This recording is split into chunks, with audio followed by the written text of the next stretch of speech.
Oh, all right. I was vibing to the music. I was vibing. It's my turn. Yeah, brethren. Yeah.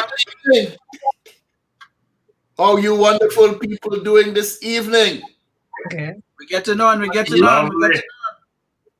I like I'm talking to myself, man. Ain't nobody hear me? Good. Lovely. All right. Glad to see. Good night, Miss Georgia.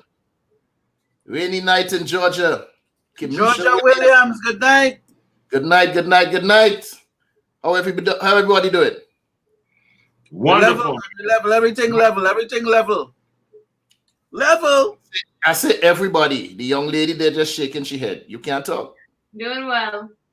All right. That's good to know. Good to know. Good to know. Good evening and welcome to another edition of Caribbean Feedback. That's right. 4 people in the house. I'm hoping that Miss Barnes will be joining us shortly. But in the meantime, between time, what we're going to do is introduce ourselves and keep the show rolling. That's and right. I'd like to start off with you, Miss BantuKreations. Oh, no, you're not Miss Bantu, Miss Forrester. I'd like to start things off with you. So talk to the people. Hi, everyone. My name is Karin Forrester. I'm with BantuKreations. BantuKreations offers beautifully made, African-inspired, lightweight, handcrafted, one-of-a-kind earrings in wonderful shapes, shades, colors, and sizes. BantuKreations can be found on Facebook and on IG as BantuKreations. That's BantuKreations with a K. Back to you, Mr. Henry. Thank you so much. But wait, she actually showed up close to on time this evening. Young lady, pull the top of your screen down for me, please. We're looking at the light in the ceiling. Sorry. We want to see where you're cooking in the back there. Finish eating. Pull it down a little more. I don't want to see the light in the ceiling. I want to see the light in your eyes. There you go. Listen to me, Star.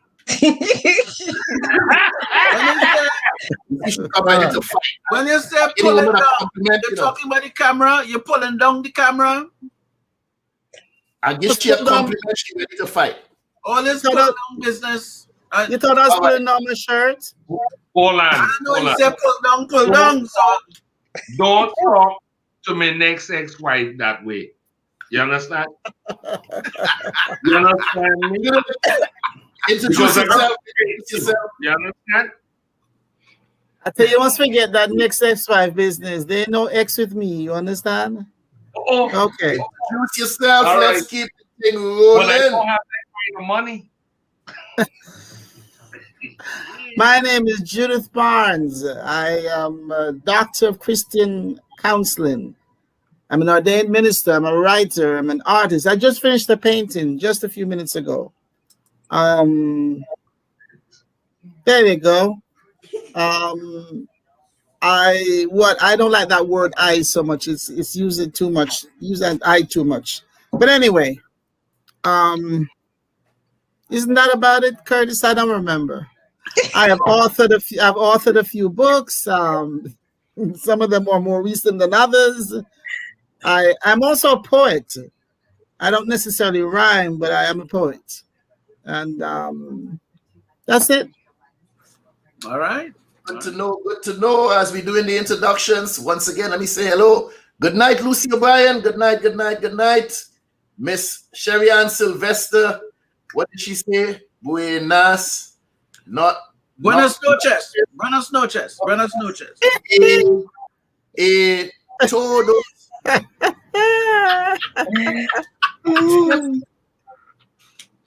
That is French. What is that? German? Spanish. Oh, that's Spanish. Okay. you know, I can't help you more.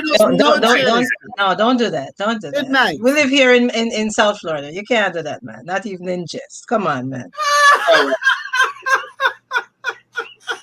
Buenas noches a todos. Buenas noches. Buenas noches.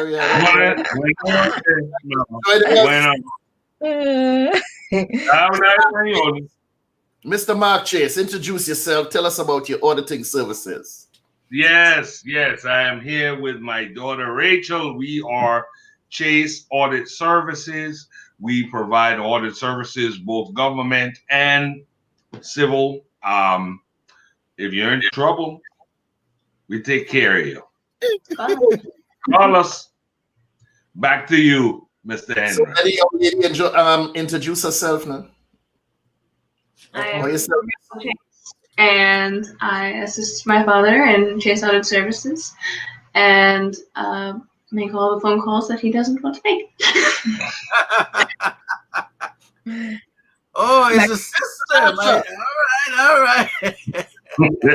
No, you see how it works. I see. I once was blind. Oh, Lord. But now I see. I keep telling you all about singing people's song on the show. When you all get one of them games. This is public domain, okay? You can't trouble that. Don't worry about it. Anybody come to quarrel about Amazing Grace? Right? Our show will go through the roof. We'll be the #1 show in the land. Exactly. And I don't want that problem.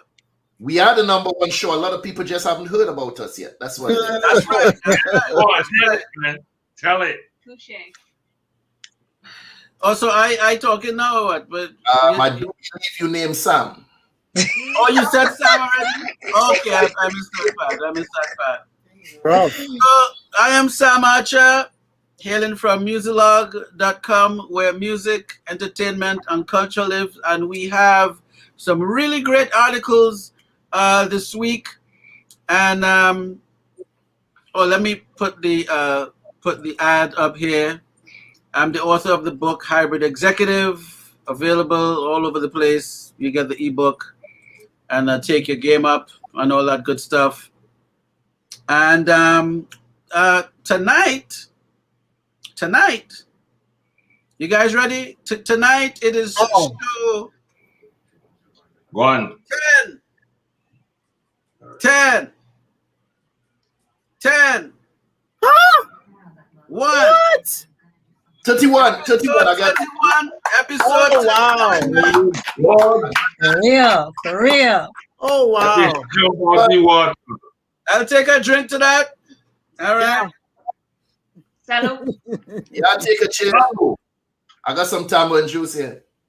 All right. Make sure it's not too strong. You don't want to have to run to the run. You don't have to run to the run. Okay. Cameron have a way of, moving through the system. I don't move it. Yeah, it moves down. Like my cup. Yeah. All right. Oh. What does it say? She loved me. I love you. Of everybody, he says it's him. Okay. I said, Mark, this is where you come in and say it, but you missed it, man. No. I'm being easy. I'm easy tonight, man. I'm easy. I feel good tonight. Oh, go on. I'm glad to hear you feeling better. That's right. I'm gonna see you later. So, it's me and she don't have to have no kind of conversation across every kind of song. I mean, data here. So, I easy.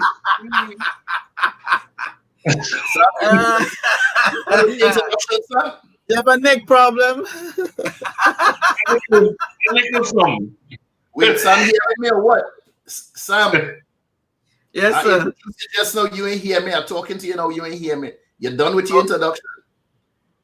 Yeah, I thought after we did the 31 Guess thing, what? we got to Some one of the people in the chat want to know what's the topic for tonight. So let's finish Okay, up well, with I the tried to intro. get to that, but I waited on some. But in the meantime, let me acknowledge Mr. Antonio Phillip, all the way from Tobago. Thank you for joining us. And I am just Georgia K. Want to know what is the topic for tonight? Let me introduce myself first. My name is Curtis Henry. I am the producer and host of Caribbean Chat. Caribbean Chat provides a platform where we celebrate the history and culture of Caribbean people in entertainment, arts, politics, sports, economics, and education. We explore the many profound contributions that they have made to society. Look us up on YouTube at Caribbean Chat. That's chat with 2 T's. Or you can like us on Facebook, follow us on Instagram, and make sure you subscribe to our YouTube channel. Also subscribe to Caribbean Feedback. Our topic for tonight, it's called prescription laughter. Let me ask you something. Very good, very good. What is it that causes us to laugh? I'm not talking about the joke or the humorous moment, but the actual signal from the brain to the muscles. A chemical reaction. I do some reading on this. It said that the left side of the brain understand the words, the joke itself. The right side is what make the joke or the situation funny. And then the motor areas causes one to have the physical response we call laughter. But if it was all about the joke, then why it is that some comedians or let me say the jokes rather are only funny to some people and not to others? The understanding? Let me tell you something. My father was a twin, identical twin, in every aspect to his brother. They both had so many similar characteristics that not even their children could tell them apart sometimes. Great difficulty. I've heard some of my twin cousins, as I call them, as I like to refer to them, that's my father's twin brother children. So I call them my twin cousins. They describe my father as a rather jovial person, like to laugh and tell jokes. And in the same breath, they talk about their father, my uncle, who was a stoic. So how is it two people who are so identical just don't have the same sense of humor? One like to laugh and the other one don't find nothing funny. In my life, I've been confronted with situations that would cause other people to erupt, out of anger. People do things to me and I just look at them and laugh it off. Not because the situation was funny, but you see, at that time, laughter was the best response because of my ability to see humor in situations where others may not. A lot of individuals are still in possession of the front teeth. So I laugh a lot of things off. And people want to know, how could I see humor when the person disrespected me? It's because I know the outcomes, so I laugh. But tell me something, does laughter deserve all the credit that it's given in society? Of course. Of course. It's the best medicine. How so? Well, every bad situation has a silver lining, as they say, and therefore if you can find a bit of humor in a sad, angry, or generally frustrating situation, it calms tempers, it eases sadness, and alleviates any pain. May not completely change the situation, but it at least allows you to look at it from a different perspective. But I see situations. I remember growing up, a dog chased me down the track, and I run in and I run in and I run in. Other people on the sideline start up laughing. The dog ain't butting with them, but the dog running me down. You're running. All of them laughing, and I running for my dear life, trying to get away. You better run. How? You better run and climb up a tree.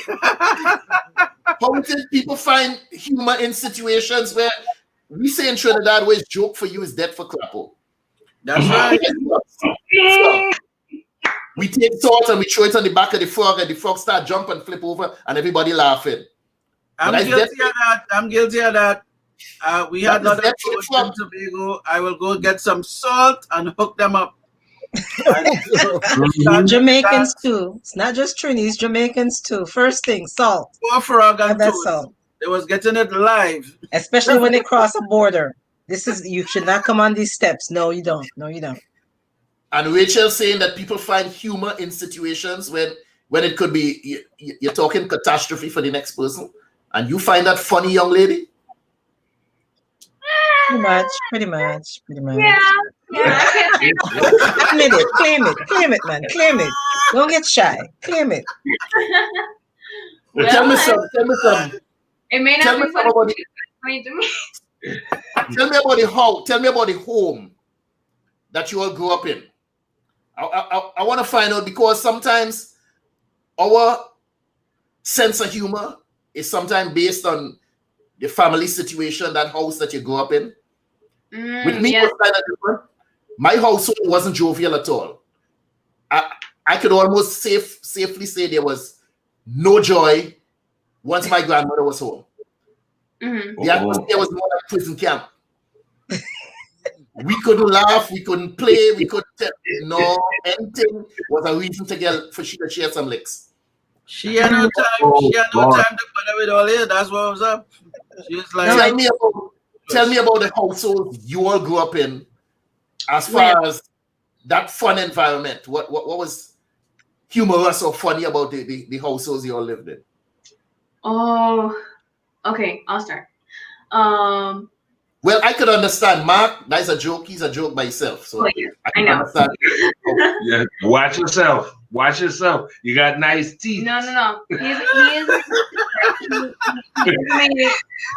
He definitely always had something to laugh at, and always gave you something to laugh at, be it a story, be it his own struggles or tragedies, and he made everything a teaching moment, but also humorous in its teaching moments. And combine that with having siblings, and the older ones would pick on the younger ones, and the younger ones would pick on the older ones, and I was stuck in the middle. So I laughed at everybody as they messed up, as they fell over, as they were trying to pick on me and it didn't work. And so you learn to either be picked on by everybody and upset about it always, or you learn to laugh it off. And that's what happened. Your parents encourage laughter and who did? Any food fights? Mm-hmm. No, that's an American thing. Cut that out. Okay. No food fight? Food fight. Food. You don't get a food fight. Oh God. No, you have enough food to fight with. Miss say. Don't you have enough food to fight over? People work hard for have food. enough food to eat. You talking about fight with food? You're crazy. That's an American thing. Strictly American. No, that would be like a waste of food, and no, you threw food at me and landed in my mouth. My grandmother used to like to say, people, when you eat your food, you leave your meat for last and thing. Anytime she by the table and you look away, that meat gone. Oh gosh. Oh goodness. So you had to be like, when she come in close, like, mama, watch yourself.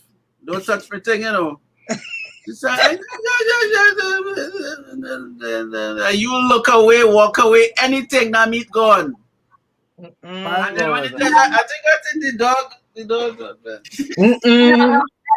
That wasn't apparent for me. That was called having siblings. I had way too many of them, and therefore all of the food was gone if I left the table. Oh, you see? You leave lasagna, you leave pizza, you leave curry, you leave jerk, it's gone. Macaroni pie, it's gone. Yeah. Now, would you laugh after that or cry? That was not funny. I know that was not funny. No, that's not funny because that's my That's food. not funny at all. No. But Judith, I know a couple of your brothers, just more than any of the others, and I know him to be a very humorous guy on the radio. I know him personally, and he's the type of individual. He always comes sometimes kind of off key, and he'll be serious, but the joke is within his seriousness. Was he always like that growing up? Did you experience a lot of that with your brothers growing up, or? I didn't experience a lot of jokes with Jeff. Jeff was busy running the streets in Jamaica, so I didn't see him that much. And he wasn't. He used to be upset all the time because he was on the radio and on television, and he also was out doing, I think, what Mr. Chase says about himself. You know this. Easy now, easy. This and that. So what happened? Oh, sorry. I mean, he's usually busy doing this. Anyway, so what happened is that he wasn't home a lot.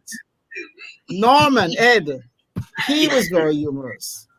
Ed was always humorous. Winston was very serious. Winston was, if you touch Winston money, if you touch his food, if you touch anything belonged to him, you're dead meat. My father was extremely humorous. And he had the ability to make my mom laugh, which was a tough job. But he joked all the time. He joked a lot. You know what you were saying about your father and his brother earlier? Even though, like you said, they're twins and they're identical, supposedly, and all this stuff. Mm-hmm. And yet, even if they grew up in the same household, depending on their individual personality and the things that they get involved with, one could be easily very jovial and whatever, and the other one almost, to the point of being sad and unhappy. So it's amazing, like you said, that they all, they look alike, but the individual in us. And you know what, too? I think there are people who love being happy. Some people don't like to be happy. And if you're happy, you're going to laugh, you're going to make jokes. I love being happy. Yeah. I have a good time being happy. Some people, leave me alone. And they're not joking. They don't want to laugh. Oh, they don't want to be happy. It's like, even if you joke with them, they don't want to joke with you? Oh, they're people, of course. But you see, I bother people on the job. I joke all the time. I joke a lot. Well, but it makes life easy. It makes life easy. No, I was just going to add, for me, the first 10 years of my life was in Jamaica, and that was with my grandmother, and it was just the two of us, basically, especially at night, later on. And she wasn't a joking person. She was always such a disciplinarian that to this day, I just think that my sense of humor is so dry as a result of not having joking. As kids, it's like back and forth. You learn timing, you learn what's funny to the next person. I never learned that. And then when I came up here, it was just my mom and me, and she was so busy working and whatever that I never got that chance to have that exchange system, I call it, I can teach you. I'm very good at exchanges. Too late, man. So I just, the same thing that Karin said, I could go with like a dozen people to a theater to watch a very popular comedy. And I'm literally, and I don't mean to spoil anybody's fun, but I'm literally sitting there like, okay. Oh yeah, that was cute. But it's rare that somebody could just make me just fall out laughing. Kidding. Oh yes. Yes. you have to live around me. You be laughing all the time. But I'm a very happy person, but it's just so hard for me to enjoy, especially silly humor. I don't like silly buffoonery type humor. I can't do it. I can't do it, man. Listen, guys. Party, man. Party. You remember the joke I told y'all last week? And you laughed at me? The joke that I said about, what did I talk about? The pretty penny. Did we laugh at the joke or we laugh at you? Which? No, you laughed at me. So why you want to tell the joke again? Go ahead, tell it. I wasn't going to tell it again. I wanted to tell you what my son said when I told him the joke. He said, Mom. He said, Mom, I'm getting more kick out of you laughing than the joke itself. So he was laughing at me too, but that's okay. But you see, I think, Lucy. seriously, Lucy I think humor I think humor is something that you have to let your guard down. That you have that vulnerability that a lot of us feel. Did you You're say very what? vulnerable. Judith? You got to let your garb down. What you say? Your garb? Guard. What is so pretty on this thing? From a come on, I'm not letting my clothes down. Okay, forget about it. Dr. Judith, when I was a kid growing up here, sorry. Dr. Judith, oh my goodness. Mark, he said, Dr. Judith, when I was a kid growing up here, I noticed in New York, from like elementary school to like say junior high, that most of the children who had very strict upbringing, whether it was private school, the Catholic school environment, or very strict upbringing at home, when they got to public school, those were the future comedians. I promise you, they were pranksters. They let loose completely. I mean, they just let it all go because they were under such strict, orders or regimen, or Jamaicans say orders, such a strict regimen for so long that they're just like, wow, I'm done. Part of having humor, though, you have to be careful. You can take it. A lot of people can't take it. They can give it, but they can't take it. And I can do both because I can do both now. I can do both now. It took me a while to do growing up in Trinidad, we have something called fatigue. Right? We're just fatigue. We call it fatigue. We're just trash talking back and forth in a group. Let me tell you something. If you're not built, if you're not strong from a child, you run home crying, I don't know crying. It's a constant barrage of jokes. You can't say the wrong thing. Everybody just... I don't cry over it. So later on in life, you are fortified. Yeah. We're going to play the dozens. The dozens in Brooklyn. Yeah. We're going to play the dozens. You know your mother's so ugly? Oh, God. Is it? No. I don't go for the mother business.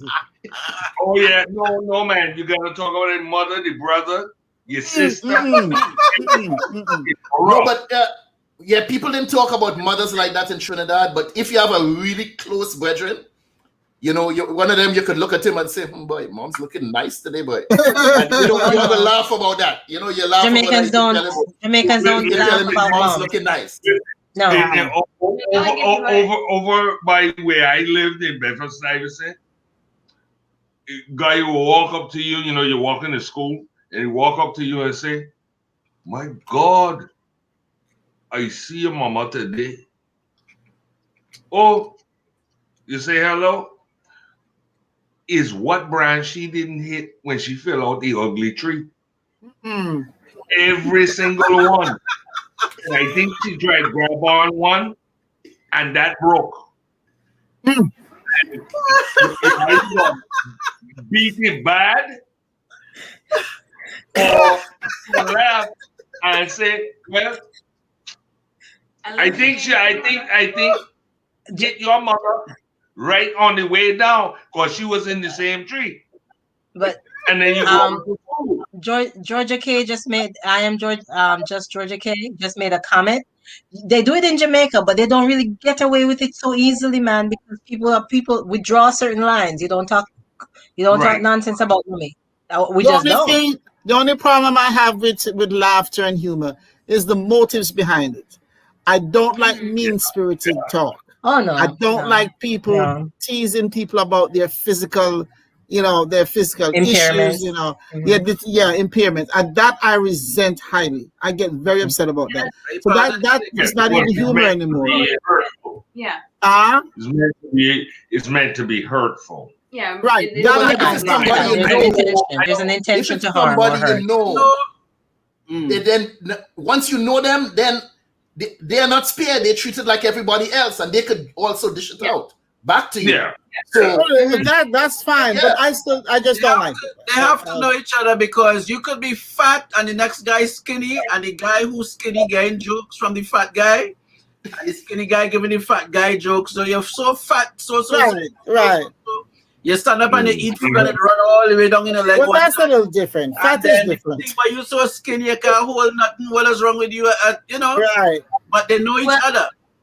I work with a Jamaican lady, And let me tell you something, I'm not exaggerating. Her pants leg is so short. And I said to her the other day, I said, man, we're expecting a flood. What is wrong with your pants? Why your pants so short?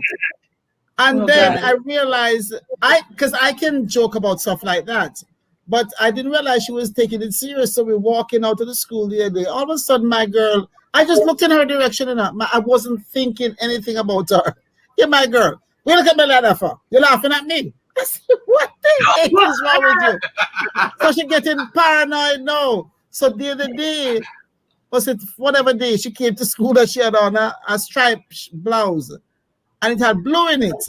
And I looked down and the pants short again. And she had on the blue socks to go with it. And I said, Judith, don't say a word, because I realize I have to leave her alone. She can't take it. But they can't tell me anything about myself. I said, okay. Facts are facts. You know. I remember one thing I said to my friend right there, Karin, and I think it was the first time she heard it. And we were talking about something bad. And I'm not going to finish the whole thing that I said, but it's don't start it if you can't finish it. They bring it up if you can't finish it. I said don't do that. Two tears in a bucket. Oh. So I can't finish. Star. All right. And you bust out laughing. I never hear that. You never hear that. There are a lot of things that Guyanese man has said to me. I'm like, what? Oh gosh. Wait. Mark got Karin to bust out and laugh? No, I will, I will. I've come a long way. I'm just saying that I never learned the banter system that you guys have described so well when you were growing up. I never learned it. Wonderful. Yeah. It's a skill. It is a skill. But you know it now. Oh yes, I know it now, man. I know it now. Oh yes, Curtis and I are good at bantering. Yeah. We're good at that. It's a skill that is developed, and you don't think of it in that way. But when you look back and realize I've been doing this since I was whatever age as a child, and you're like, because you had those people to have exchange. But if you were an only child or lived that existence, and you had a really rigid situation, guardian or parent, you don't learn to joke and see how it, and flex with it. You don't learn that. You ever laugh until you wee yourself? Yeah, man. I said, Karin. I just have to go on. I said, nothing. We were going to something at work, and I just bust out. You're 99. And she, being a Jamaican, why not 100? If you're 100, I have to take money out my pocket to say you're 99. And she bust out laughing. She said, oh my God, and it just. I don't know who you're talking about now. Yeah, you don't know nothing. I don't know who you're talking about. But I'm just Georgia K made a comment about the outfits, the pink pants and the yellow top and them something. So that I understand.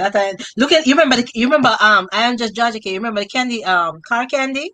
I see him with a car candy used to set up like these beautiful bright colors. So when you dress like that, when I dress like that as an adult, I'm like, that's what comes back to my beautiful candy, but that's some beautiful bright colors.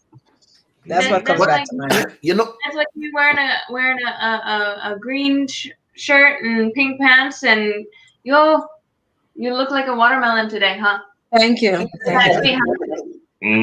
But that's fashionable in some circles, them bright colors. It is beautiful. Depends on the shade of things. It can be very beautiful together. Yeah. But you have to wear your clothes with confidence. If you can look in the mirror with an objective eye, hopefully you can be objective.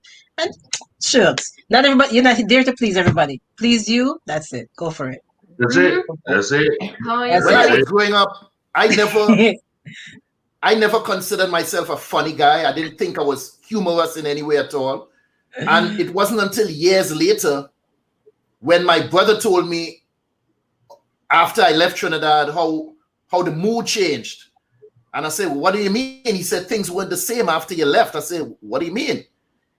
He said, you're the one that kept us laughing. Wow. What a lovely thing. What a lovely I didn't thing. realize that until at that point in time, and I'm talking, I was in my 20s then, when I first heard this, that, you know, that you make people laugh, or you can change that environment that you're in by just your personality. And that was kind of shocking for me to hear that. And like you said, it was a touching moment for me. I didn't show him that, but yeah, it was a kind of touching moment for me that, wow, I didn't realize that I had that effect on people. So was that so genuine? I mean, were you funny or were you the joke? You're wrong for that. You're wrong for that. Whoa.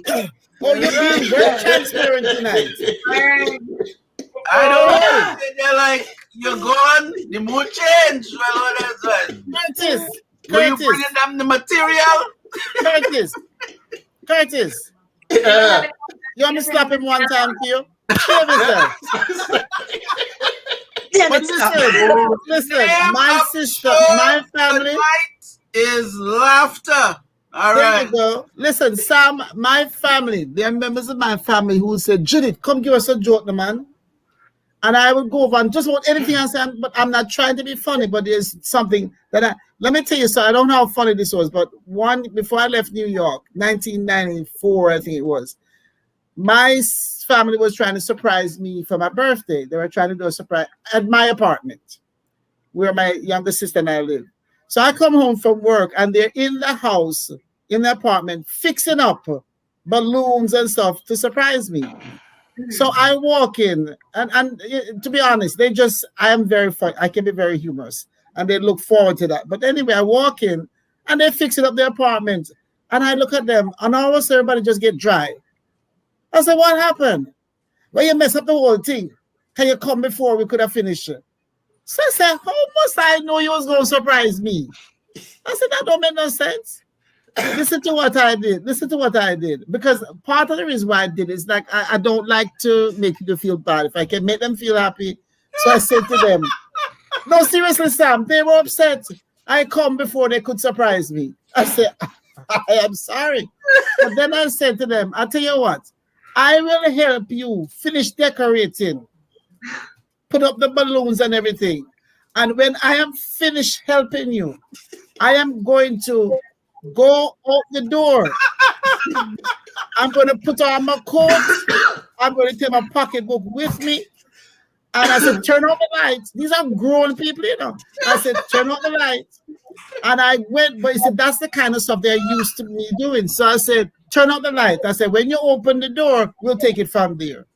And those grown people did exactly what I said. I went out the door and I come back and knock on the door. And when they open the door, hear me. Oh my God, for me? You did this for me? And it was, everything went lovely. Everything everybody was happy. You know, it's like, so, but I have that ability, even at work. If I am out of the room and I come back, it's like, what in God's name is going on in here? And they say, oh, good, you're back. You can give us some more jokes. I say, y'all are crazy, man. Because after a while, people start depending on you. And they don't develop the bantering like Karin said. They don't develop their skills. They're waiting on you to do it all the time. Have you ever had a joke that you couldn't live down? Like I always tell my daughter here a joke from my mother. I was 8 years old, and we had a big party in the Bronx, you know, and there was only one bathroom in the apartment. I'm sorry. Hold on. I say, mommy, I got to water. I got to water. Yeah, that's very Chinese. I got to water. And she said, hold it. Mommy, I got to water. Now, she had her appropriate amount of rum punch. And I must have said it about the fifth time. And she said, go bush. Go bush, boy. I in the apartment. Where the bush? So it was a nice plant there. I pulled my stuff out. And the bush. I don't blame you. At this age, I don't blame you. still that story told. Oh no. Yes, I got 90-year-old uncles. And Anita told him go bush. And he went. Bush in And the he went. apartment in the Bronx, and him gone bush. Can't live it down. I can't live it down. I can't tell you which brother, but I understand one of my brothers woke up, I don't know, maybe 1 o'clock in the morning, and put on my mother's robe, our robe, pink. And they take a pair of shoes and was peeping in the shoes. I can't tell you which one. I got one. I mean, everybody got some kind of joke they can't live down. My son, we went up to stay at my brother's house in Mount Vernon. And my son must have got up in the middle of the night and couldn't find his way to the bathroom because he was half asleep. Uh-huh. And he took my brother's bag. My brother was teaching for New Rochelle High School, and him pee in the bag. In the leather bag. In the leather bag with all of the final exams. Woo!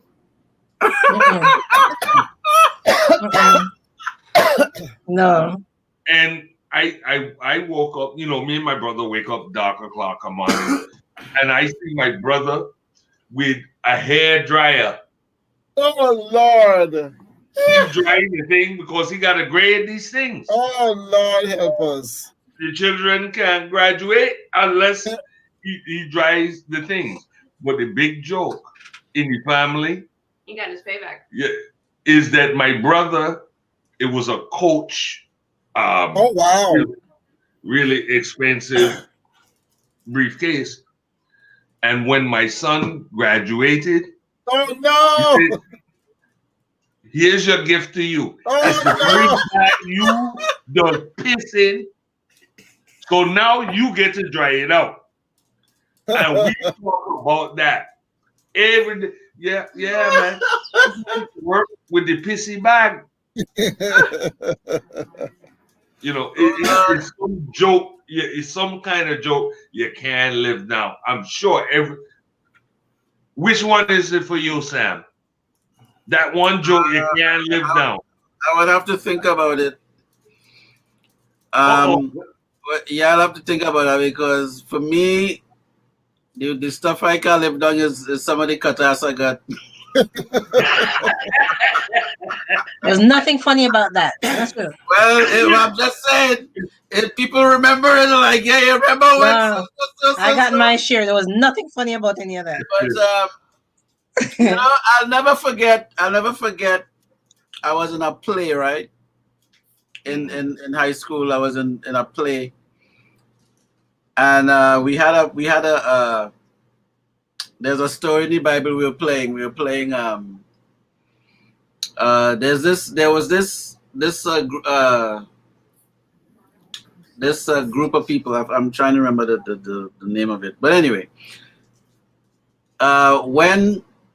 when Joshua and Caleb, when they left Egypt, and Moses had already died and all of that, and Joshua and them, they were taking over a lot of the different, you know, they were taking over Jericho, and they took over this one, and they were beating everybody. They're Amalekites.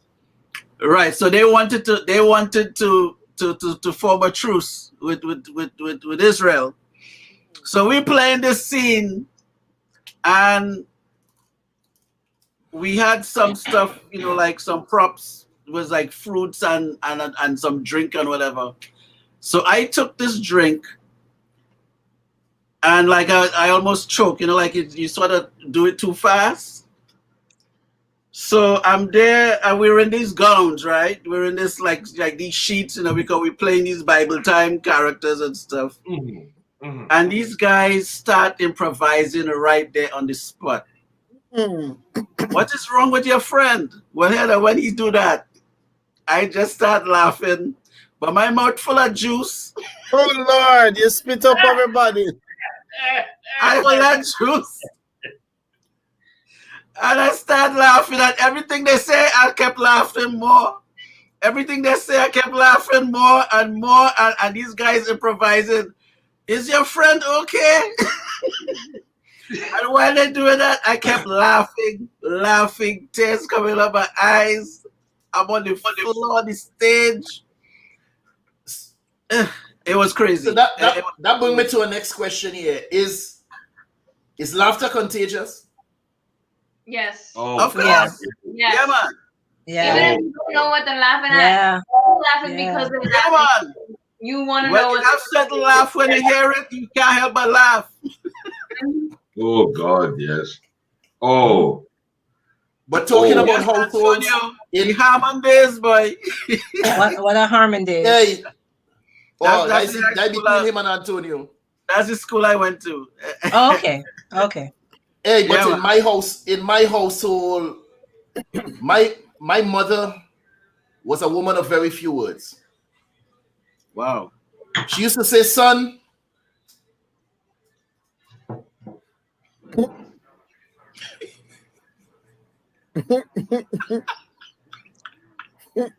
How long you used to wait? That's it. I tell her she said very few words. That's it. She said,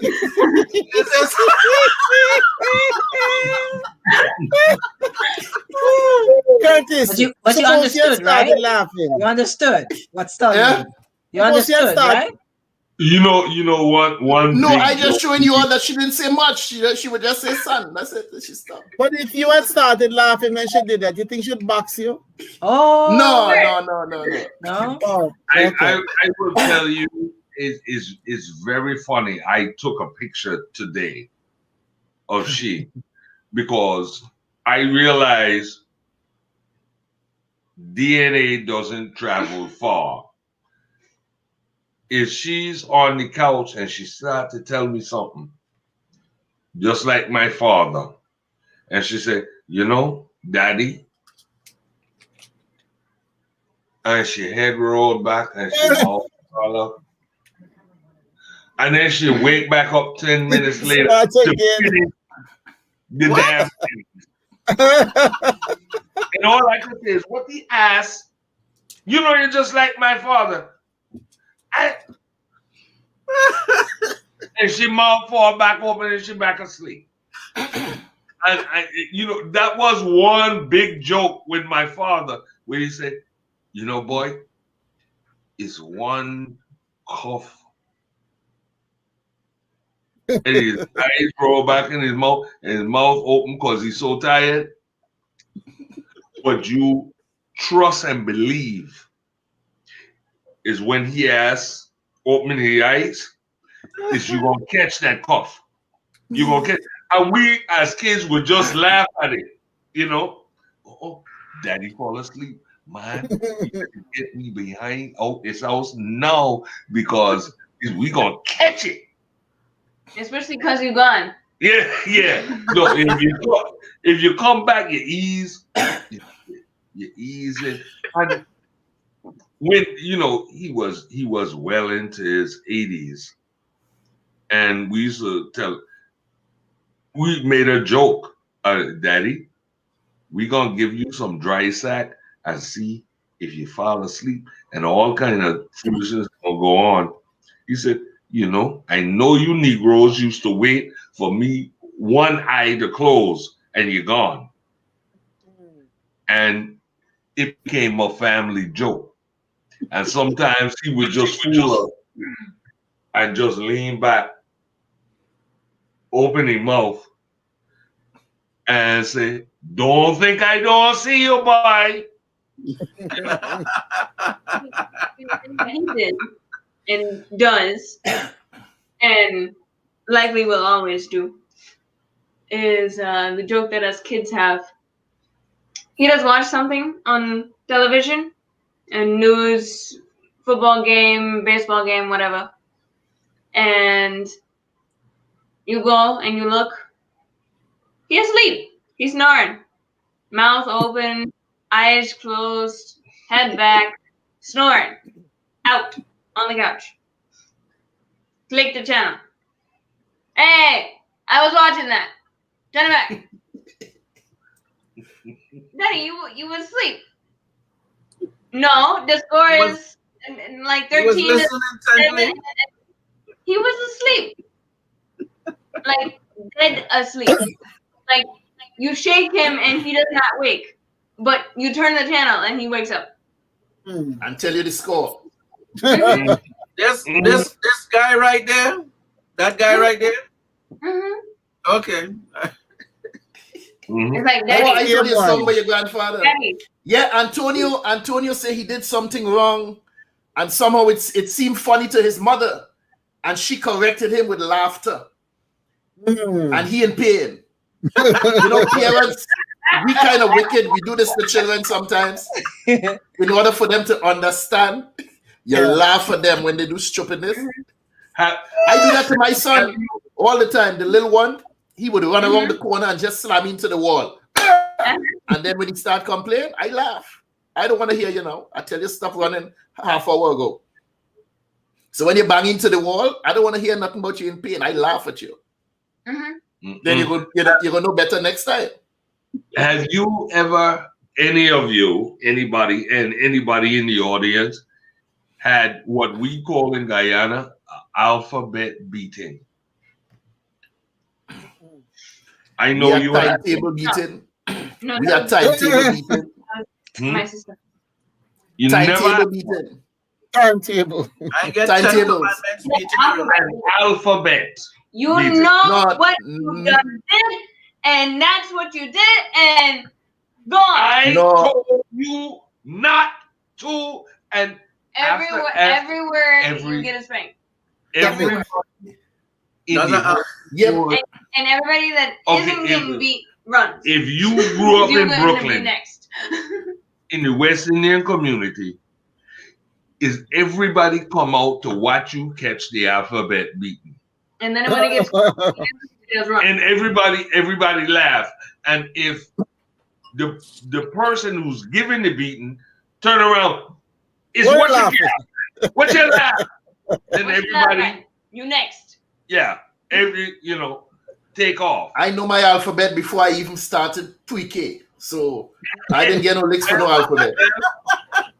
Before I started pre-kindergarten, I know my alphabet and how to spell my name. And my name was no easy name to spell. My last name was Crookshank. I dare anyone to spell that right now. Crookshank. Spell that. Ruishank. There you go. Go sit down someplace with that. Listen, you know what happens to me? I'll be on the phone with people. And I'm telling you, I had it bad. It's gotten better. But I'll be on the phone and I fall dead asleep. And all of a sudden, hear somebody going, Judith, wake up. Wake up and go to your bed. And I wake up and I start again, man. Give me a couple seconds, God again. Oh my! But I don't really. I have not done a lot of growing up. My father was the entertainer in the house, and Norman Ed, he was the entertainer, and but I never did a lot of. I was quiet, and when you're a girl with all these boys, nobody really see you.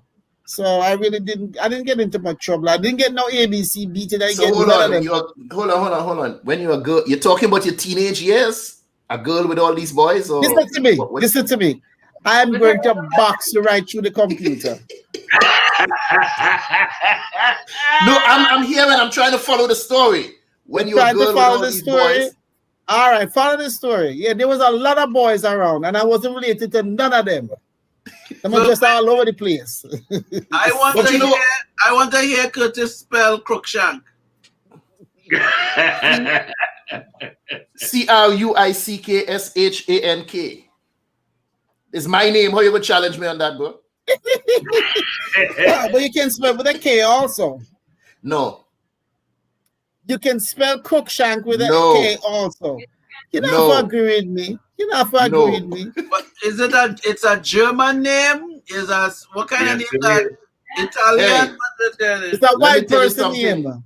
I did some research and I find out German, but if you ask Earl, he gonna tell you something else, a totally different story he got.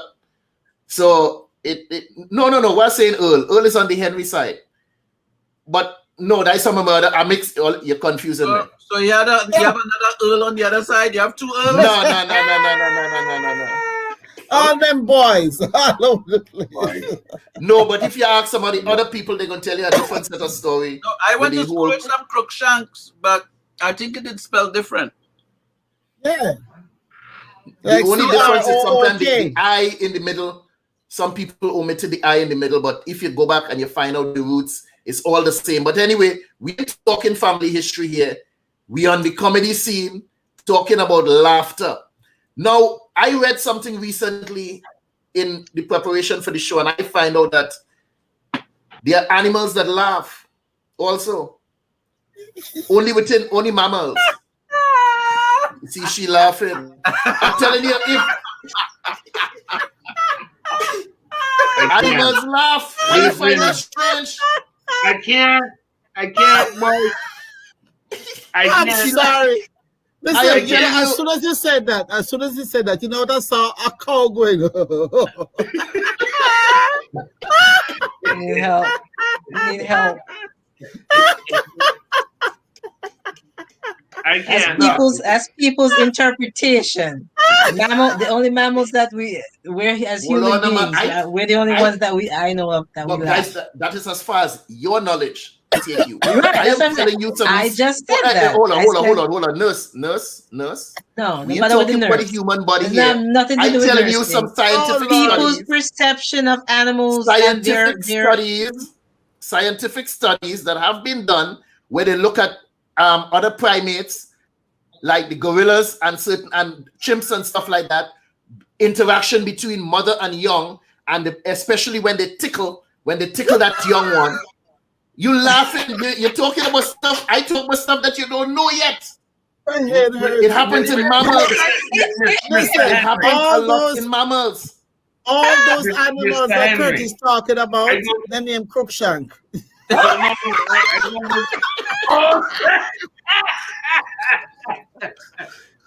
See, this is a typical example of how people behave when they don't know something and they find out something new. You just decide, you know what? I'm going to dismiss that because all I know is this. I don't dismiss it. I just think it's very funny. Firstly, but I wasn't talking to you though. Your name, Crookshank, is literally means crooked knife. Okay. I knew CROOK is crooked knife. Is a bent knife. Mm-hmm. Sam, so you've been in jail a little while. Sam, you're reaching out for your training. You want to stay by your training. Hit the mute button for me, please. Yeah. So next, you talking about an animal having one good gaff and laughing, he behind off. You're mad. You understand? You're telling me. Once again, all they want to shoot the messenger. I am telling you some research that I did where there was some scientific studies done on a particular thing. And now I'm mad. I'm mad for relaying information that I just find out from a scientific experiment. I'm mad. I believe you. I believe you scientifically. No, you don't have to believe the theory, but believe me that is what I found out. Right. I believe the scientific theory. You found this out. I believe you. I believe you found this out. Hello, we need to be laughing through the process. You're getting too serious. I am serious. I can't. Hey, Sam, Mr. Crookshank, I don't take none of them two women I serious. believe you. Oh, hey, watch out now.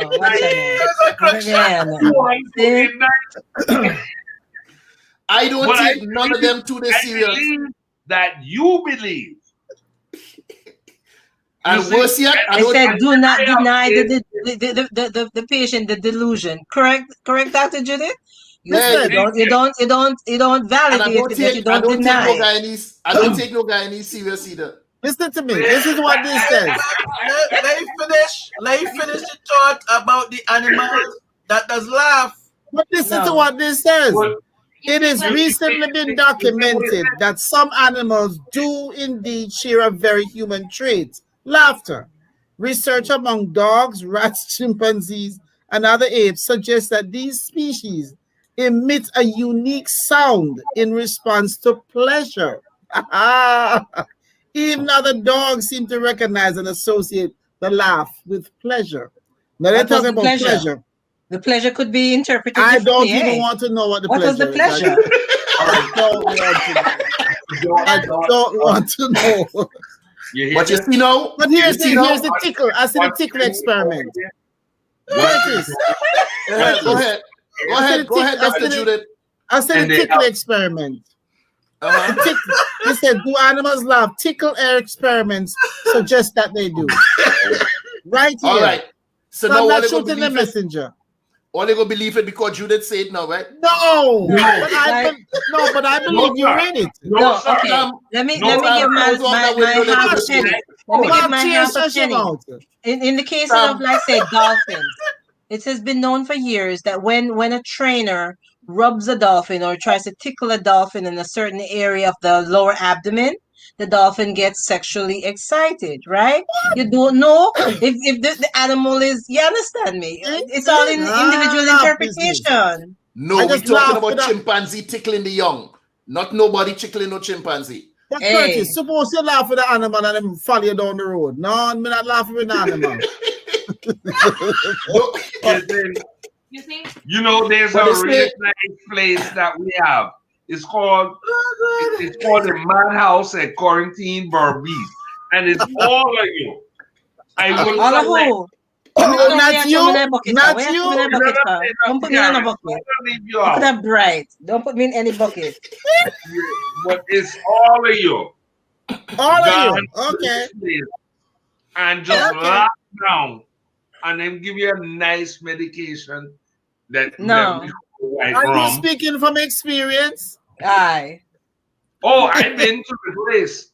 Plenty of relatives there. That's why I know you would all be very comfortable. No, thank you. But they say it is not good to laugh at animals that are menacing towards you.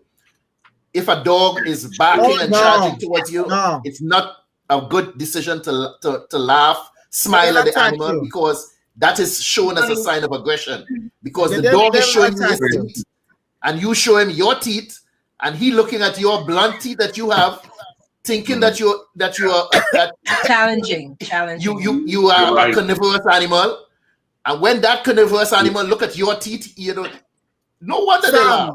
Sam, Sam he can't breathe. Sam, Sam, you're right. Sam, you're good. If anybody, you know, Sam, that dog, that back. Yes, Sam, you're right. Oh gosh. Ain't problems. I tell you, don't smile at a dog that barking at you. No, what happened to me? A dog was coming at me, and I turned around. I said, "Stop it!" I said, "Don't you?" And he was coming at me. I said, "Get away from me!" I said, "Who dare you?" Listen to me. Listen to me. I was going walking. I walk on the street for exercise, and the dog came at me. I was like, it irritated me. I was like, "Who the heck this dog think it is?" And I turned around. And I said, "Don't you dare come at me!" The dog was like, he almost started to laugh. No, but seriously.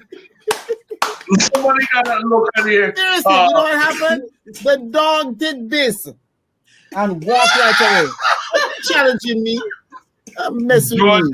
I'm the bigger boss. That's true. Right? Me run things. Me run things around here. Georgia K said this is funnier than Oliver Samuels. You say, Mark? You say, Mark?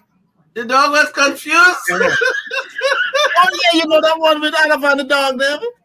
Hey, people always running right. This one's No, Georgia K said this episode is funnier than Oliver Samuels. Yeah, Oliver Samuels said kill up. They thought it was people him kill them. Thought it was a bunch of men him kill. Why you think I lock up? I am murderer. Yeah, man. Man. And they come to the policeman, come to the door and say, him kill 5, them say 5 more dead. Here, Oliver, see? Me a big man, me a bad guy, man, me bad man. And then somebody come and say, a dog him kill, 5 dog him kill. And then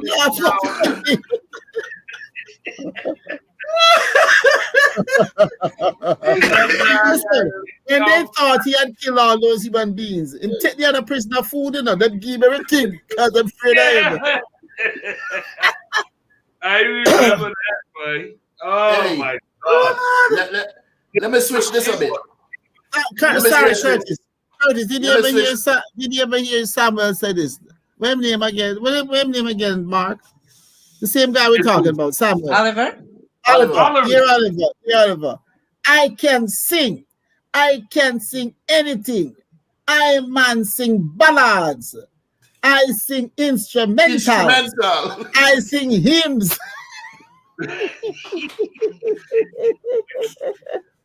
Is the one he sing instrumental? The one thing that I remember, because it was hard to get the shows. Yeah. In New York. And he talking about he going to Miami. Oh yeah, with the winter coat. And he got a winter coat, a next coat,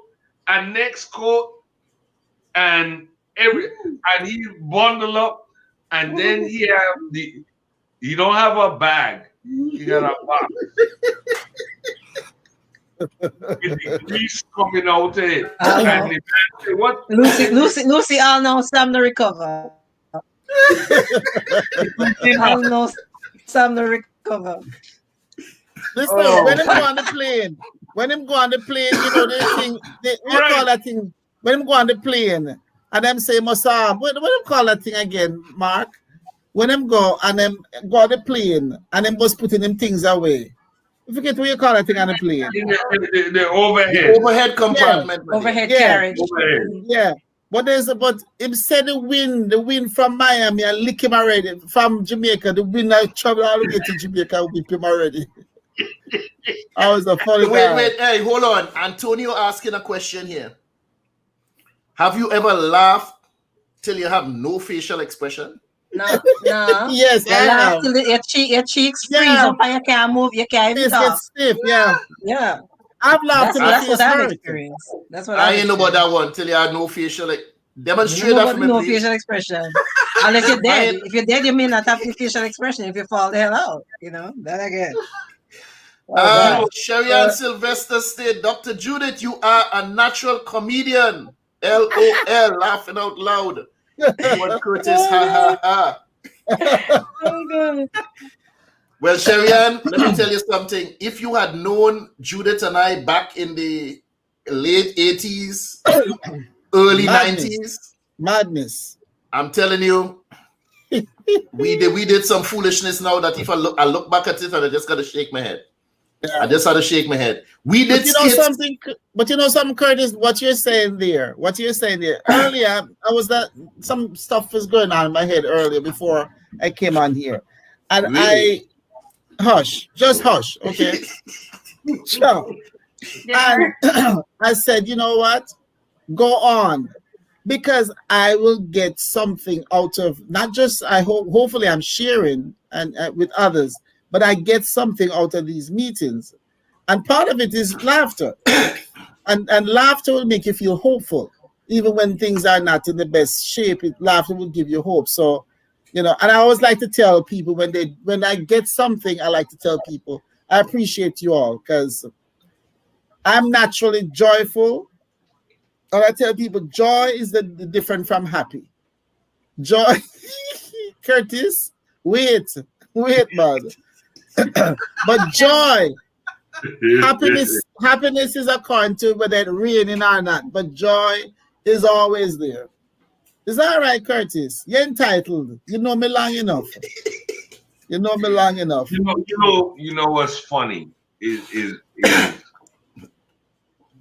sometimes you don't intend to laugh. You have no intent. It might be very serious. When my daughter gets vexed, and she's an American. This one right here. Yeah. Okay. Taurus. Somebody. She just turned red or blue. And she gets vexed, and she look and she just get dead face and say, "It's who the ass you talking to? Is you mad?" And my whole family laugh because she's serious. But she's serious. But we all look. Where did that come out of your mouth? Never underestimate her. Never underestimate her. She born in May. She take your head off, right? Right, Rachel. See, and people like to forget that I just grew up with he and Mama Denise, and so I like the way she said every kind of thing he does talk, every kind of thing people think I don't understand. I sit back and I watch, and they think they're talking over my head. They think they think it's going completely over my head, and I just say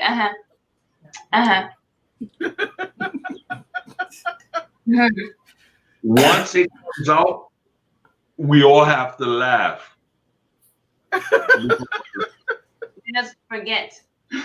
We all have to laugh. And my brother will always say, my brother Lance will always say, she's serious. Is somebody gonna get caught in this place? And I, say a bad word and say, well, it's not me. I see father. I know he's up. You think so? You happy you clear out? I want to touch on something here. Over the last, how long are in this country? Over 40 years. If it's one thing, you see them presidents, the presidents of this country, they have supplied us with some humorous moments. Quite a few. The presidents, yeah. Are there any moments from anybody going back? Like we talking from Carter, come back up. Any humorous moments that a president left embedded on your brain? The one I remember right away is what's his name? George Bush. George Bush, the son. Hold on, Mark. Go ahead. The only one that really impressed me is George Bush Jr. When he sit in a funeral and take a candy out of his pocket and go like this to Michelle Obama and give her the candy. And Barack Obama looked down like, what the backside is that? I think that is hilarious. Oh yeah, it was a regular thing he used to do. He loved that. He adored that woman. He adored Michelle Obama. But on the other side, no, he did some other stupid. Yeah, well, we know that. Oh gosh. For a president? Oh yeah, some real dumb stuff. The one I always remember is when the father was president and Quayle was VP, and Quayle went to a school. Oh Lord! And the child spelled the word potato on the word. Oh God! Oh goodness! Oh, and then Quayle said, "Where's the E?" He was trying to pluralize it.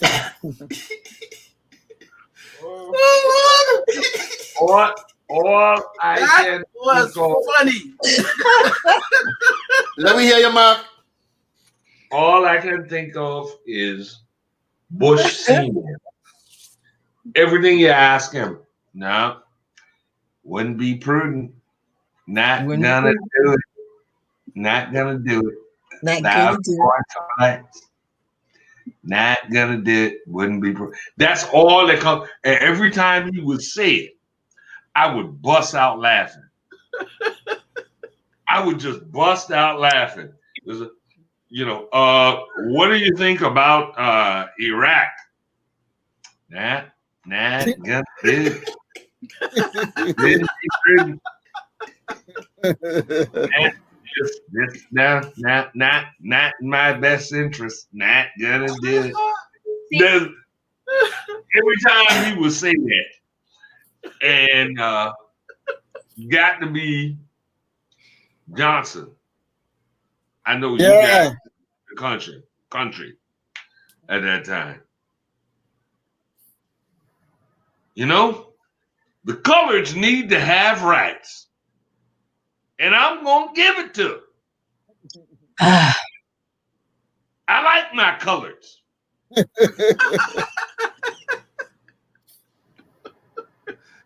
And as Martin Luther King said, we're going to be free at last. Free at last. And every time we would go through this, I would be busting out laughing with my father, rolling on the floor at 308 Kosciuszko Street. But he actually did it. And he followed through.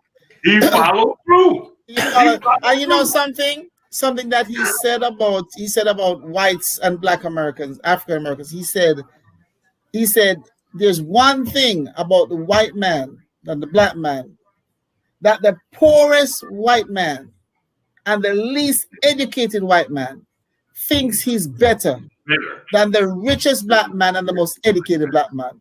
Yes. And it's the truth. Till this day, he said it publicly. It's in public record. He said, no matter how poor, and it's true, no matter how poor a white man is, no matter how he can't speak and half him teeth missing, he will tell you that he's better than you because he's white.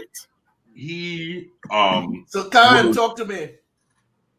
The one thing that stands out from the president before Biden is when he even supported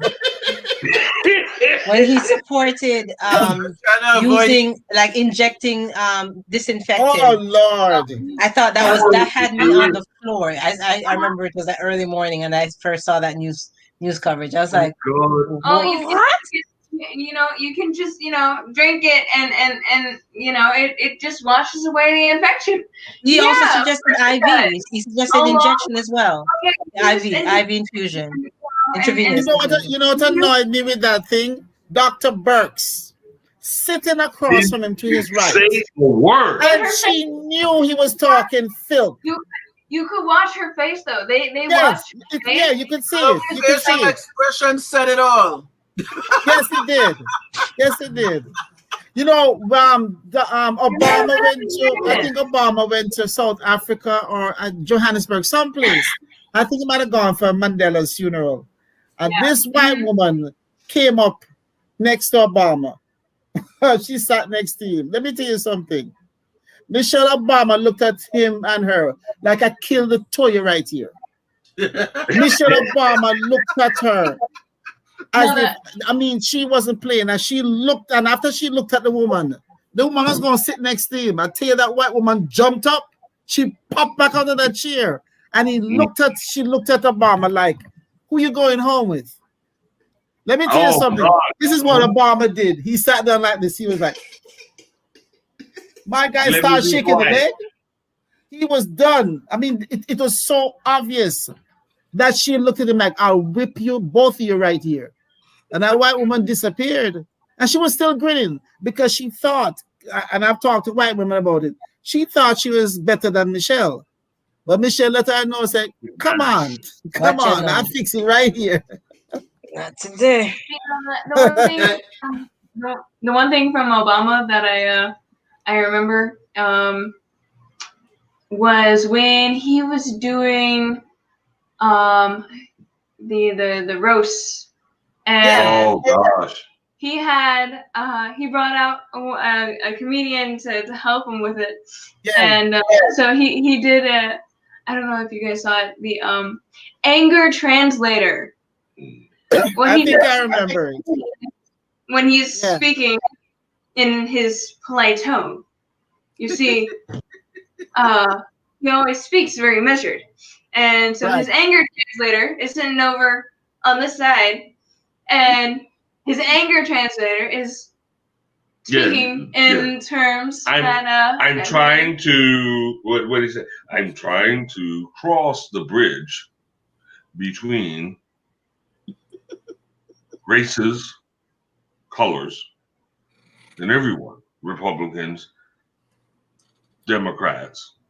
And then the anger translator. Yeah, I saw that. White people. I got no time. You know what I mean. Is that all y'all need to get together and understand what I'm saying? Because you do not understand what I'm trying to say. And all y'all just need to get it together. Yeah, I saw that. Mm-hmm. And he had one too where he went off on Trump, right in front of Trump. And that's when Trump looked at him and said, I'm going to kick your behind. You could see it. Yeah. Trump looked at him like, okay. Okay. My moment from the president, how did Karin describe him, the president before Biden? My moment from him is when my boys say, with all these hurricanes and whatnot that's coming over there from Africa, if we couldn't just shoot off a bomb in the middle of the hurricane and just blow it up. Just blow up the hurricane and just... I said to myself, boy, yo, that is a special kind of stupid. The blows on skirt hurricane. Man said blow up the hurricane. Blow she up. Mm-hmm. Hey, on top of some other moments, when my boy made a comment and he said, well, a lot of people are dying who have never died before.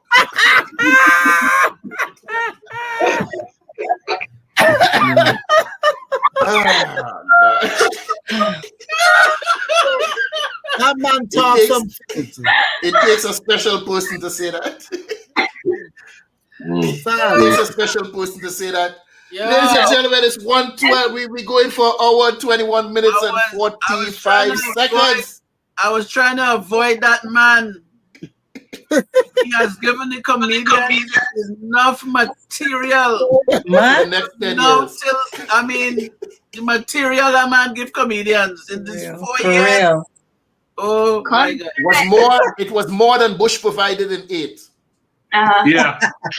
More than Bush provided in 8 years. So what now? The man said, we won bigly. Yes. We won bigly. In all my life, with all the Ebonics and Patois and everything that I've come across, I have never heard someone who speaks English as their first language use such a word in a sentence. Hey, remember his wife is fluent in 7 languages, you know. Wait. But how come she don't even speak one of them? One joke with Dr. Judith.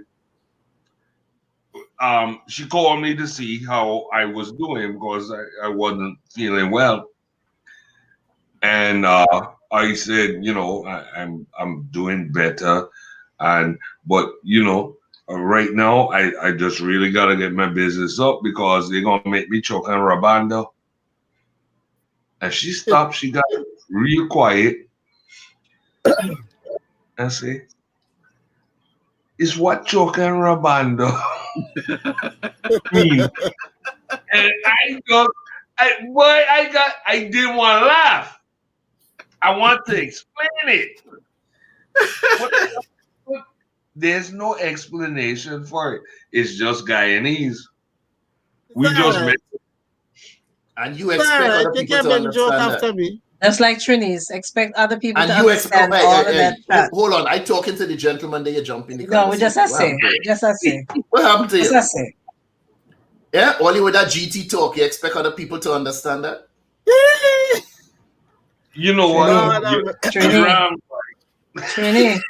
Curtis, the night is young, you know. You're going to get very old.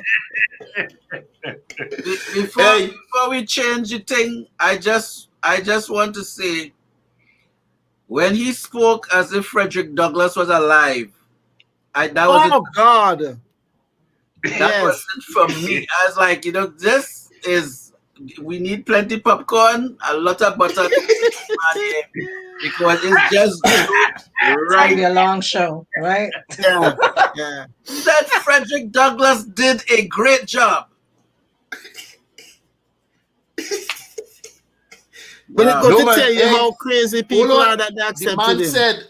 the man said that during the Civil War, the troops stormed and took over the airport.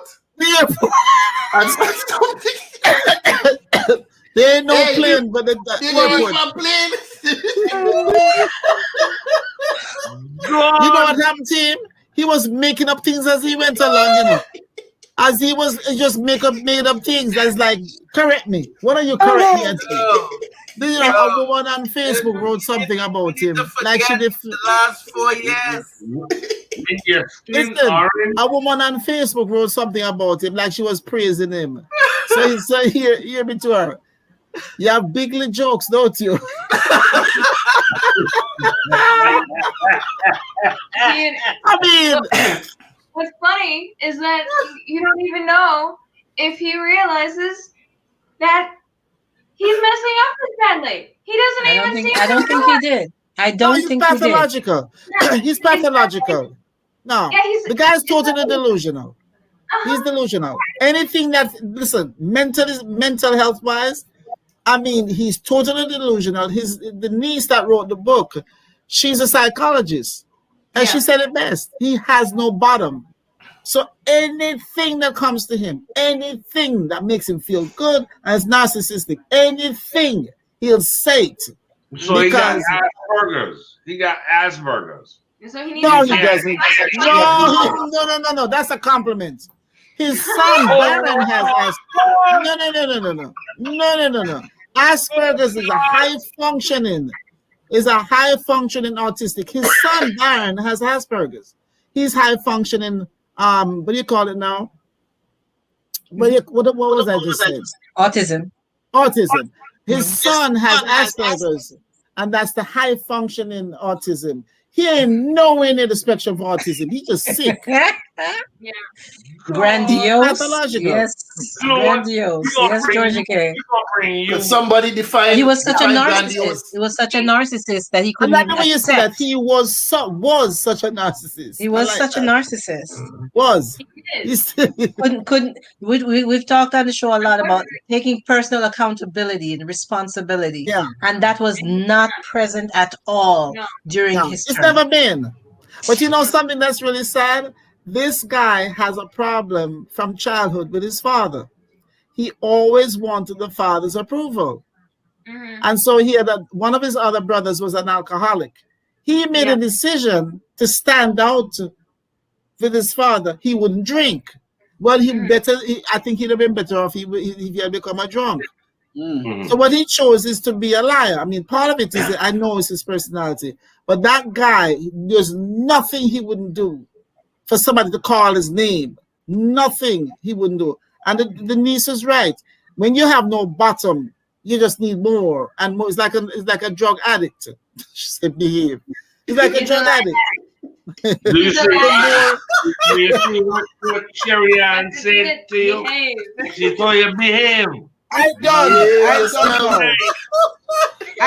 Sherry Ann. I'm going to my bed. Richard Ewan said he liked when Karin said the president before Biden. Yes. LOL. Okay, thank you, Miss Georgia. I am just Georgia K. She said grandiose is impressive and imposing in appearance or style, especially pretentiously so. Yes. Thank you for defining that I didn't have to jump on into my Encyclopedia Britannica. Encyclopedia Britannica. The thesaurus. Encyclopedia Britannica. That I didn't have to go into my encyclopedia to find out the meaning of that. Thank you. Now, hold on, Georgia. I'm just Georgia. Okay. What is with this hashtag Team Jamaica stuff? Where's this? What? Talk to me. You're ganging up with people here against the rest of the world. What's that about? It's just a conversation. Sam, you might have to press that ban button over there. So Georgia too. She ganging up with them. Never that. No. You see, Never. I Team bring Jamaica. bring my daughter in here with me. See, So there's more we than she ever could imagine. See, Okay, who is this? Who is this we September you're talking what? about? Who is this we you're talking about? Talk about his daughter. Team, you know, yeah.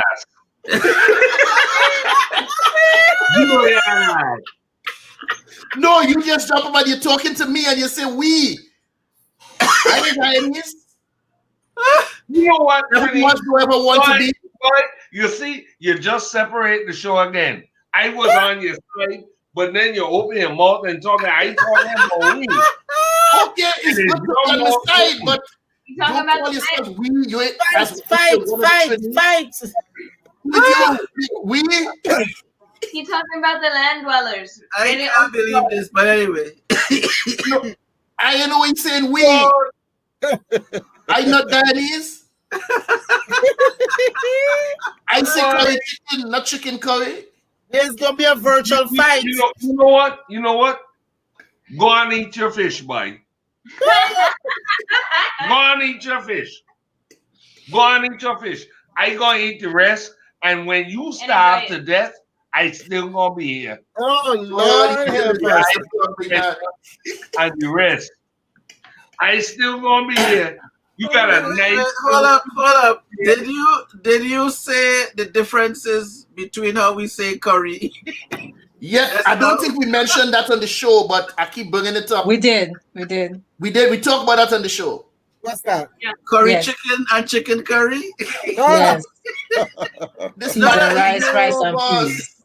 He just curry said chicken. it. Chicken curry. I can't help you, boy. I can't help you, boy.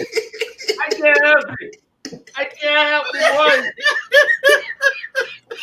I can't help you. That's easy, you know. Yeah, calm him down. Calm him down.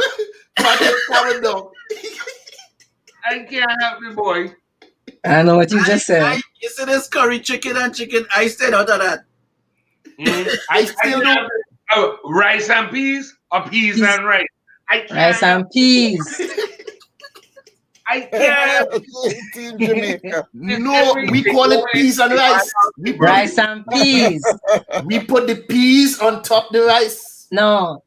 Peas and rice. More rice than peas. Yo, It doesn't really All of matter, them you know. It doesn't really matter. It all got the same place. Same and It come has the out. compartments in there. You see, Dr. Judith, it wouldn't matter if people wouldn't take you on until you say you're wrong, you know. You see, But if you they go in can't a take it restaurant on. now and you say, can I have some peas and rice? They say, who? What? Can I have If you're some rice going and to peas? if you're going to where if you're going to a Trinidadian restaurant and you ask for some peas and rice, you will get peas and rice. And if me It ask the depends on rice where and you peas, go. they'll get confused? Will they get Let confused? me take out the peas. Depends Trinidad on that where you easily go. confused? Oh, stop It depends on where you go. Oh, they But would be anyway, confused hey, if I say rice and Listen peas? to me. It all does not matter in the long run. In the long run, you eat it and it go inside. If you see more rice, it's rice and peas. It's rice All and peas. right. More peas, It's peas and rice. All right. All right. You know what I would do? You know what I would do? I'll go in the restaurant and I would say, give me some of that, please. I don't have a card. Because Sam, he Yes, is sir. raised here. I have to explain this. Now let me tell you something. And I want all of the people that's listening, I have to explain something. Trinidadians are mad. They're nice people, but they're mad. Uh-oh. I can't explain Yeah. why they're mad. But that's what I hear about Guyanese. Time to go. Dr. Good night. Judith, I'll marry you later, and you need to stay out of my daughter. Trinidadian people are mad. So they've been in with us, huh? In a minute, yeah, man. After they, get some therapy and all the nice things. We talk about Hey, but hear therapy this twice now. tonight. I forget, in all of this laughing and thinking, something come to mind. Eh? I remember several years ago when I was working as a property manager, had some tenants, And this guy, he was the younger of the two. He was like in his mid-20s. The girl was like 35 up there. So. And this guy suspected that his girlfriend was cheating, right? She had already kicked him out of the condo. Mind you, that he was paying for. So one night, my boy decided he wanted to see what's going on inside the condominium. Mm-hmm. He suspected that she had some other man, so he decided he break open the window in the back to one of the bedrooms, climb in the window head first, fall over a whole bunch of furniture and all kind of thing on the way inside. It wasn't a clean entrance. To the point, she got up and actually stood up there. She telling me the story. And she said, I looking at this fool. And he climbed inside, head first, his foot still outside. Knocking over furniture, everything, and he finally get inside of the apartment. And when he started up, she said, what you doing? He said, you think I don't know? You think I don't know you have a next man inside of here? And he walk outside into the living room. Guess where you think in the living room? The next man. Oh. But hold on now. My boy is like $120, 120 pounds, dripping wet with rocks in the pocket, with boots on. Right? Soaking wet. When my boy walk in the living room, the fella in the living room stand up. Oh no! Oh, he about 6'2", 210. Hey, my boy reached in the living room and he said, "What's up, man?" and walked straight back to the front door. He ain't no idiot. He's not no idiot. No, this is in your house. In your house that you just paid the last month rent for.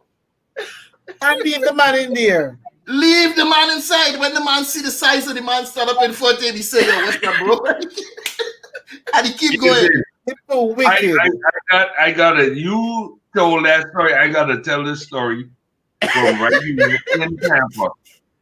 In Tampa is when me and she, Mama Denise, we watch a news story. There's been a murder in St. Petersburg. There was a head found with 2 feet and a mirror. 2 feet and a what? And a mirror. 2 feet and a mirror. Okay. Set on a car hood.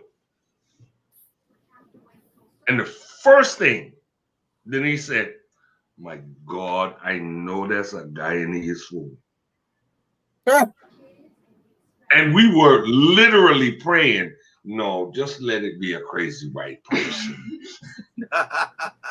Just let it be a crazy white person. Please, God. So they catch the guy. And he was Guyanese to his heart. And very calm. Then I catch my wife in the house with this young boy. And I had to teach him my lesson. So I give him a lesson.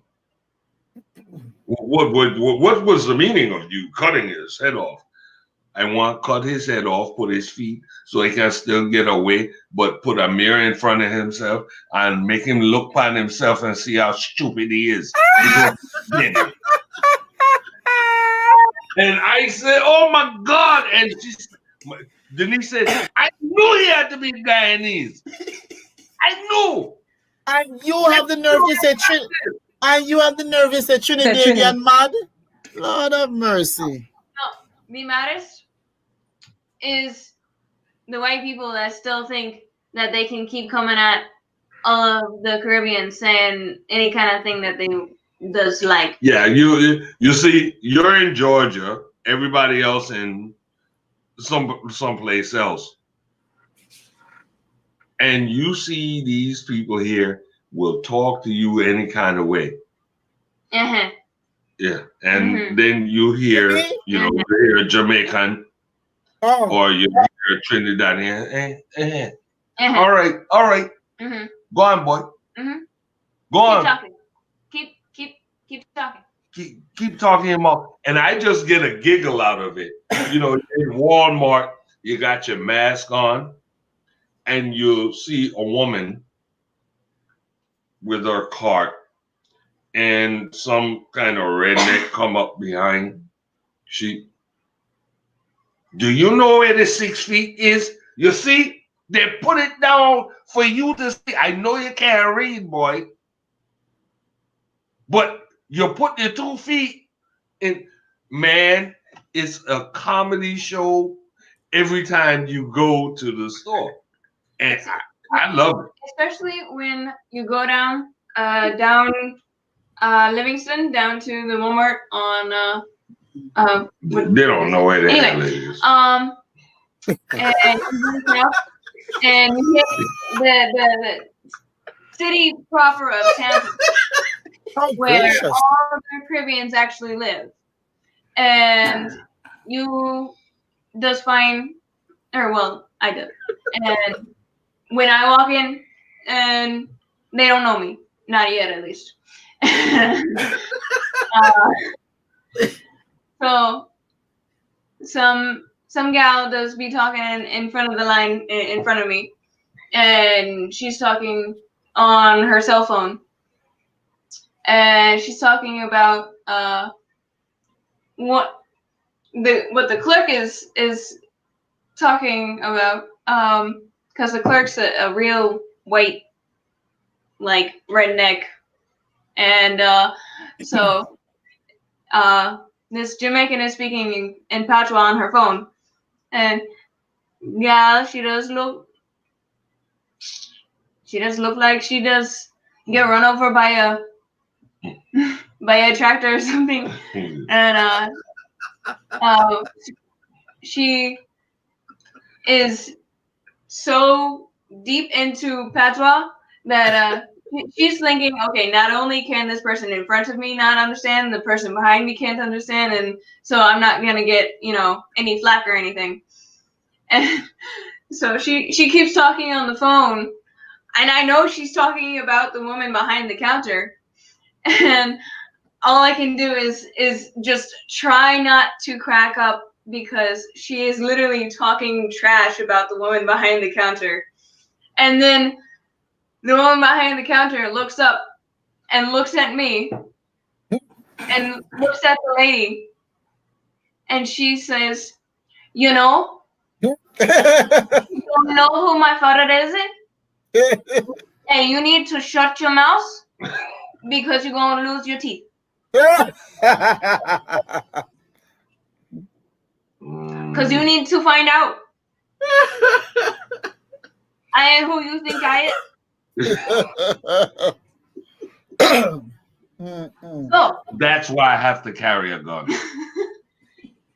And a woman that actually looks pastier than I do, looks like this wall, and she's got red hair, and literally comes out her face sounding even worse than Curtis does on a bad day. Okay. I've got to go. Ouch. I've got to go. You're done. You're done, sir. From now on, I ain't sparing you one lick. Go ahead. Keep it up. Judith, take me home. Take me home. Take me home. Take me home. Laughter is not. Listen. I'm gonna literally go after this because I gotta go. But let me just tell you, laughter is good medicine. Rachel said it earlier. It's in the Bible. It's good medicine. And I think we need to, especially in these days, we need to practice it more. I believe that we have to be careful of our motives for laughter. If you're going to be laughing to degrade people, I don't see where that helps anybody. I don't consider that, humorous or whatever. But I think that we should laugh as much as possible these days, because things are getting worse. Whether we believe it or not, I want to deal with it in terms of not just the virus, but our country and the madness. You look at this man before Biden, as Karin so succinctly said, you look at that man, that he still has a voice. It's frightening. That they still didn't do what they were supposed to do the other day. It's frightening. So as far as I'm concerned, we need to pay attention. We need to pay attention to the fact that if we don't laugh, and I can tell anybody that there are sometimes that I don't laugh and I actually get down. And I will turn on the television and find something humorous to watch because I got to catch myself back up. So my last word on it is laughter has its power. It has a power, and we should use it more. Just be careful of the motives for using it. Is that okay, sir? Well I said. bid you all a good night. God bless you all. Bless. It's lovely to spend time with you. And if I was in the mood, I'd sing for you. But Curtis, No, don't do that. Don't do that. It's all right. It's all right. God Dr. bless you Judith, all. walk good. Yeah, And the man. only good duppy follow you. All right, thank That's you. right. That's right. Wait for me later, baby. Miss Forrester. Wait for me later. Miss Forrester, take me home. As you navigate your world, I think you just make a decision daily to see the joy, the silliness, the absurdity around you and laugh your ass off. So you can make it through. That's it. I hear you. What that fella doing up there? You reading? Sleeping? I'm on. Texting. Who, me?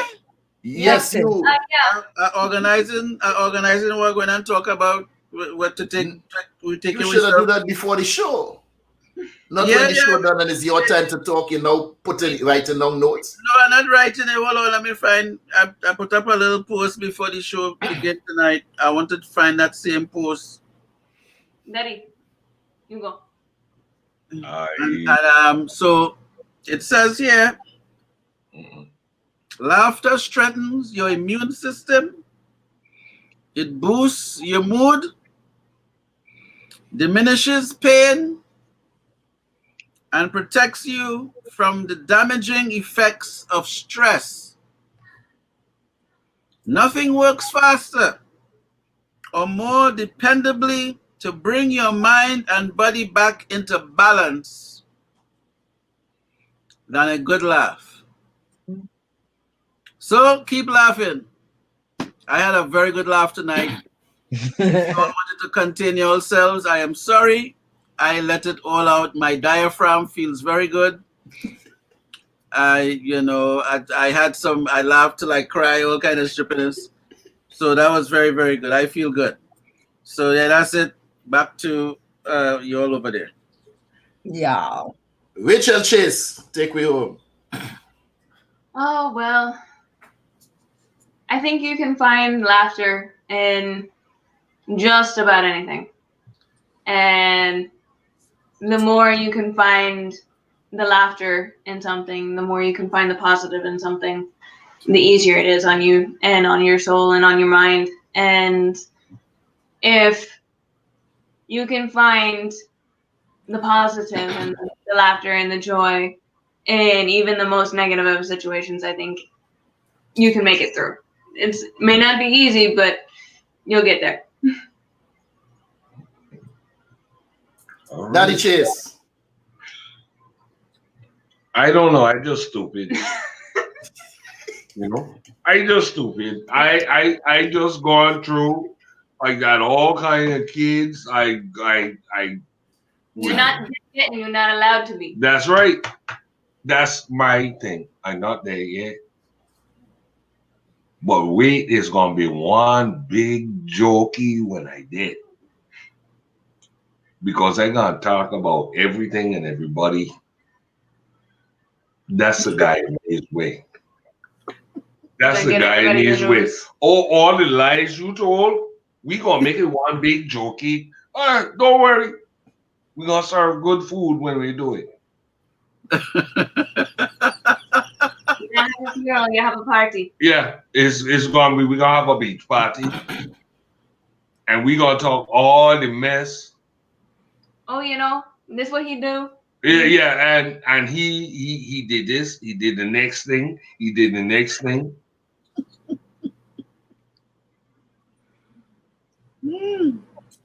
It's not that serious. It really isn't. You can be intellectual about it. You can be philosophical about it.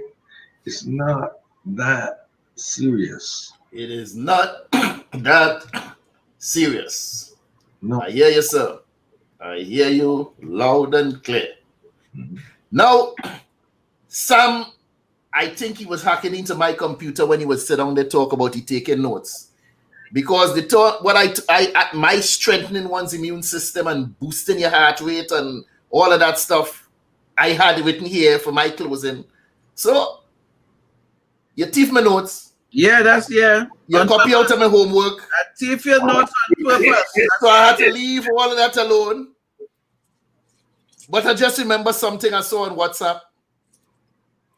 This woman says she was in some office building or in the supermarket, I think it was, in line, and the woman in front of she bust a fart. And she stand up there, she said, "Oh my goodness." The woman looked around at she said, "If you heard that, you're not practicing social distancing. You need to step back. And if you smell it, that mask you're wearing ain't doing a damn thing for you." Don't fix it. Makes me Because if you can smell this, then you go catch COVID because that mask ain't doing a damn thing for you. Ladies and gentlemen, on that note, I had to say it's been a belly full of laughs tonight. I really enjoyed myself. I know that the panel enjoyed themselves. I know that the people on the chat enjoyed themselves. Mm-hmm. I like to say laugh at every given opportunity to laugh. And laugh. Thanks to everybody who laugh. That's why I'm telling all you. Laugh. True. Right? Enjoy all yourself and just laugh. Too many grim faces walking around the place. We just need to laugh and enjoy yourself. That's all right? right. Every day without laughter, in my opinion, is a wasted day. All right. Good night. Good night. Sleep well.